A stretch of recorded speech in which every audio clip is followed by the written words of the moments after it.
Hi there, I'm Roxanne Miller and I want to welcome you back to my channel.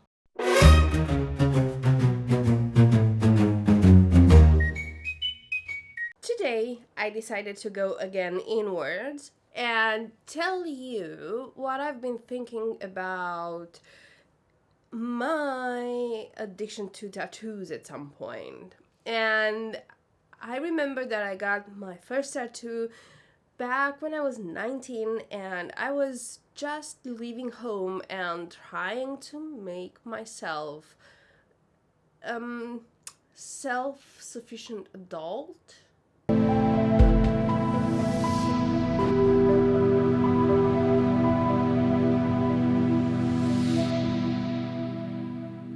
I remember that there was a lot of pain involving my leaving home because I was just kicked out of a religion I didn't feel like being in, but I grew up in it because my parents got baptized before right before I got born.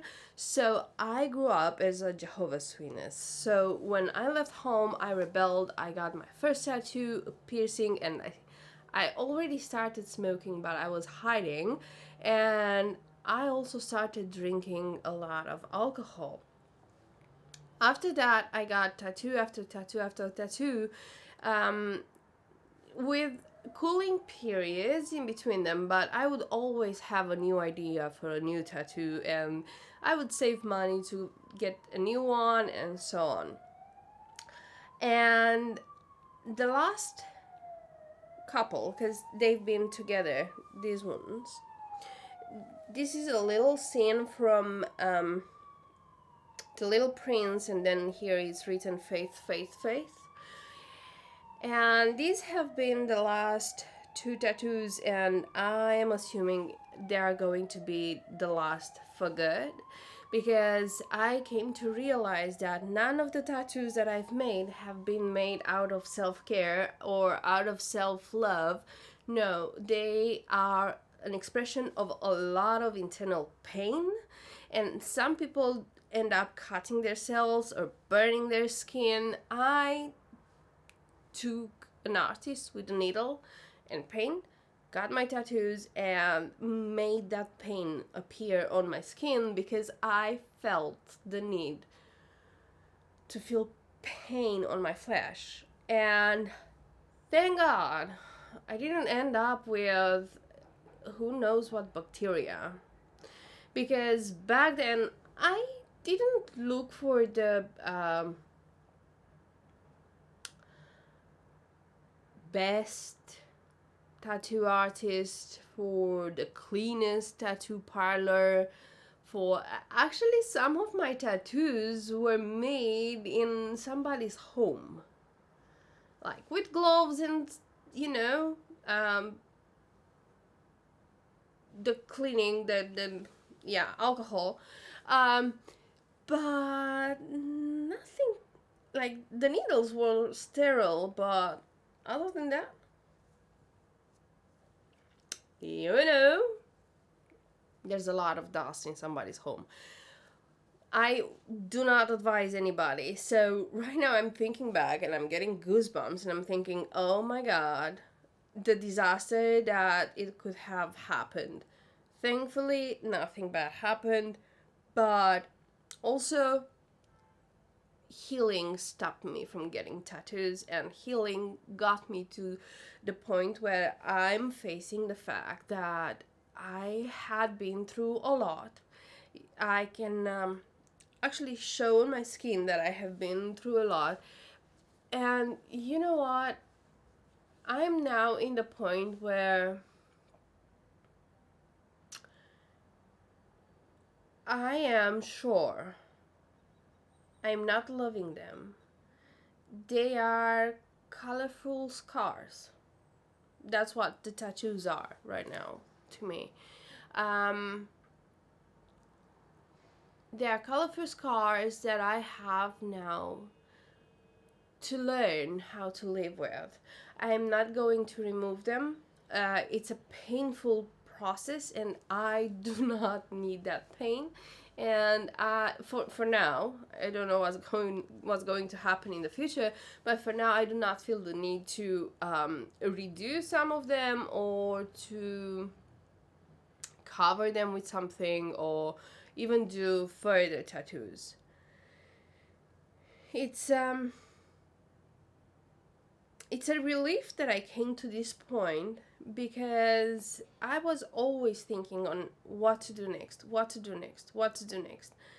And getting a tattoo is taxing. Not only, I mean, for me, when I hear of people, I used to laugh of people who were taking their tattoos, were getting their tattoos with anesthesia. To me, that's the price you pay when you get a tattoo, the pain. So I was into the pain. um Otherwise, to get a tattoo without the pain, to me it feels like, I don't know, numbing yourself through the most healing processes, or through the most beautiful spots of your life. Get numb, get freaking drunk, and get married. That should not be like that, right? So this is how I used to compare those things. Right now, I'm looking at people with tattoos, and I know for sure they are good people. Most of them are good people, and are good people who have been through a lot. And this is the way that they function in society, and actually this is how they manage to cope with society and what society around them, may it be family, friends, the system, has done to them. And it's, as I look at them, I see the pain, and the more tattoos, the more pain, and the more in your face, the deeper their struggle. And we tend to, when we, at least now it's more mainstream, but a few years ago, if you'd see somebody tattooed with sleeves, you'd cross the street because you'd think that person is dangerous, because it was a stigma that only prisoners would get tattoos, right? But guess what? My grandpa, actually both of them, have never been in prison. They have done tattoos in the army, and they have used the soles of shoes, melted soles, with urine and with alcohol, and they would actually tap needles, like with real needles. They would do the tattoos back then. So how sanitary was that? We do not wonder. So was it? And no, not only the Marines, like they said, um, but I'm assuming because they were going through a system that was really, really rough. It was post-war. It was a lot of hunger around, and men were educated to shut up and not say a word. And feelings, why would they have feelings, right? In nowadays, it's easier to talk about feelings, but not everybody has the vocabulary, and not everybody has been socialized to talk about feelings. Not everybody was given the right to speak about or learn about feelings, or a way in which they could actually explain what they're feeling and control their feelings, and also manage their feelings in a way that would work out without being in the situations in which you would have to learn coping mechanisms such as food, alcohol, gambling, tattoos, and what other kind of drugs, and all the things that get us addicted, shopping and stuff like that.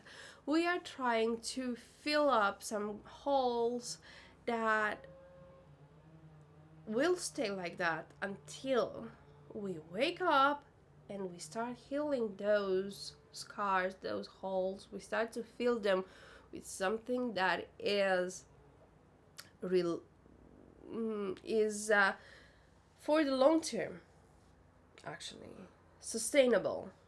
That's the word. Shopping and any other addiction is not working. And I have seen a lady speaking about her book. I don't recall it now, but I will search for it. And she mentioned one tiny little thing in our brain. It's a little bit of it that actually functions in the way that if it's not functioning properly from being proper, without any vice, in 5 minutes you can become addicted to a drug. So it's what we do in society to the people around us, but it's also about our brain chemistry and its functioning or malfunctioning. I've been speaking really, really fast about it. But yeah, this is the story of my tattoos. And the last one, this one, made me realize that I am both the little prince and the fox. Because the fox says to the kid, she says, you know, to me, you are just like any other boy in the world. There are 1,000 boys in the world. You're not something special.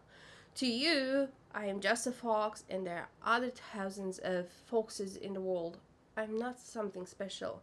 But as long as you tame me, we create a relationship and we become very important for each other in each other's universe. And I started working with my fox, and I tamed her, and she became very important. And both the kid, the little prince, and the fox are within me. They are within you. Tame yourself. Love yourself. Make yourself better. Healthier. Thank you. Thank you for being here. Thank you for listening to what I'm saying. Thank you for taking the time. I'm really, really happy to see you here, and I'm feeling really, really blessed that you are giving me your time in order to perhaps get yourself better as well. Thank you for being here again. If you haven't subscribed, please subscribe. You can like the video if you liked it, and you can comment your experience. And I cannot wait to see you in the next one.